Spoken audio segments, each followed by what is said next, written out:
नमस्कार दर्शक बंधु आम कार्यक्रम को आपण मानक स्वागत। समस्त मनरे खुशीर लहर चारिआडे आनंद उल्लास कारण बरसके थरे आसीची रज घेनी नुआ सजबाज। हाँ दर्शक बंधु आम राज्यर विभिन्न पर्वपर्वाणी मध्यरु रज पर्व एक भिन्न व अन्यतम। सारा राज्य में गणपर्व भाव में यही पर्व को बहु जाकचकम्रे विभिन्न कार्यक्रम माध्यम घरे घरे पिठापणार मजा सहित रज दोली व समस्ते सजे हुई यही रज पर्व मौज करिथांती। एहा सहित बागुड़ी कैरम ताश व क्रिकेट भली विभिन्न प्रकार खेलर मध्य आयोजन होता है।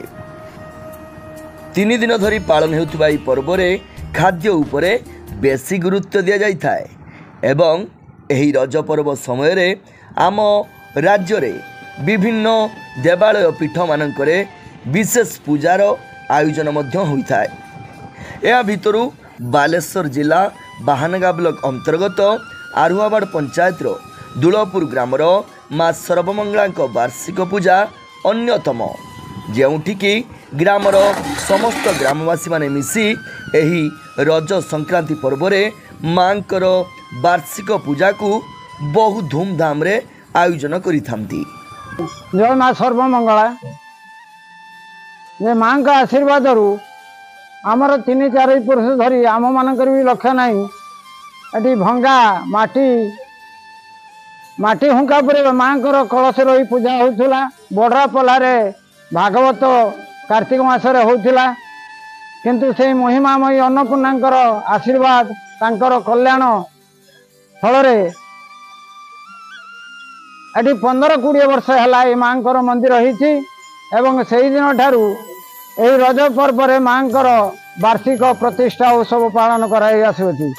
कालक्रमे आमर एठी युवक मान संजोग एवं वयोज्येष्ठ लोक मान परामर्श क्रमे यह उत्तर उन्नति लाभ करुछि। आगर गोटे दिन यज्ञ होता किंतु एबे 2 दिन धरी महाआडंबर यज्ञ कार्यकारी होछि। एकाधार अन्न यज्ञ घृत यज्ञ एवं नाम कीर्तन यज्ञ आयोजन होछि। बहु संख्यार ग्रामवासी एवं ग्राम बाहर अनेक भक्त एठारे आसी माँ को प्रसाद एवं आशीर्वाद पे आप्यायित होती। रजरे हुए वार्षिक उत्सव ये माँ मंदिर प्रतिष्ठा है। प्रथम रज और द्वितीय रज काम कार्यक्रम आमर कलश यात्रा हुए एवं जो माने मानसिक करथांती कलश आनती तथा अन्य ग्रामर केत जण आनती। ग्राम परिक्रमा कलश यात्रा पर एठी अधिवास कार्यक्रम आरंभ हुए। प्रथम दिन में अग्निस्थापन हुए एवं द्वितीय दिन समग्र न्यास सहित पूजा सरिया पर यज्ञ आयोजन करा जाए। ये गोटे महायज्ञ कहले अत्युक्ति हम नहीं। आम मैंने भाग्यवान एवं जो कर्ता मैंने अंश ग्रहण कर भाग्यवान जे महायज्ञ संकल्प करी पूर्णाहुति पर्यंत निजर काय मन वाक्य माँ पाद पद्म निजक समर्पण करवा। तेणु द्वितीय दिन यही मंडल पूजा होम चंडी ये सब सरला पूर्णाहुति एवं अन्य कार्यक्रम पताका उत्तोलन ये सब कार्यक्रम माँ तो असीम महिमा प्रत्यक्ष महिमा। ये गोटे उदाहरण देमी जे गत 2 वर्ष तले आमर कहला बेलू दुख लगुच समस्त आदर गोटे कुनी पिला 12-14 वर्षर पिलांकर देहांत है एवं आम मान प्रेरणा ने माँ का आशीर्वाद नहीं गत वर्ष यज्ञ से उभय दंपति एठी खाली संकल्प करते पुणी से पुत्र संतान फेरी पाइले से आज यही यज्ञ कर्ता अच्छा।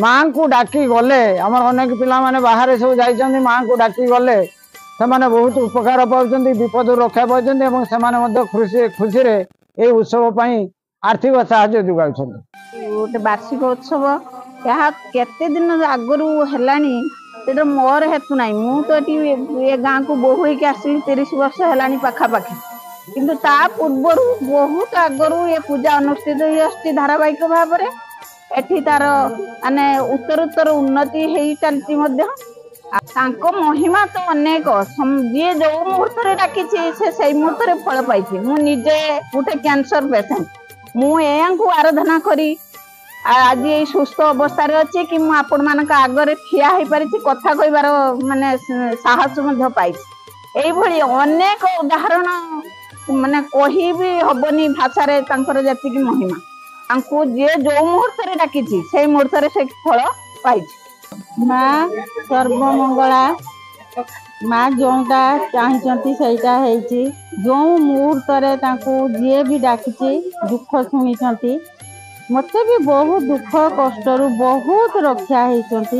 ओम सर्वमंगल मंगल्ये शिवे सर्वार्थ साधिके शरण्ये त्र्यंबके गौरी नारायणी नमस्ते।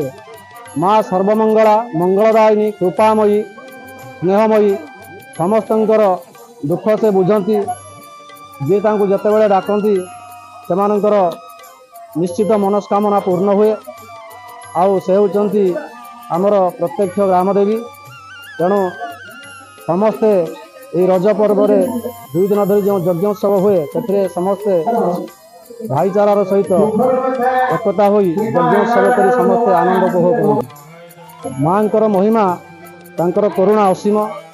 तेणु से मुझे 2 वर्ष धरी पूजा करने अनुभव कर मो मनरे कौन दुख कि असुविधा ना जहाँ थे भी से सांगे सांगे दूर कर दिखती माँ मत। रज पर्व किए केते मौज करुछंती किंतु दुलपुर ग्रामर ग्रामवासी माने एही रज पर्व समय रे माँ सर्वमंगलांक निकटरे तांकर पूजा आराधना करी एही 3 दिन जाक बिताई दियंती। कारण सेमाने जानिछंती माँ ही सृष्टि, माँ ही स्थिति, माँ ही विलय, माँ बिना गति नहीं कि माँ बिना मुक्ति नहीं। ब्यूरो रिपोर्ट बाटे घाटे।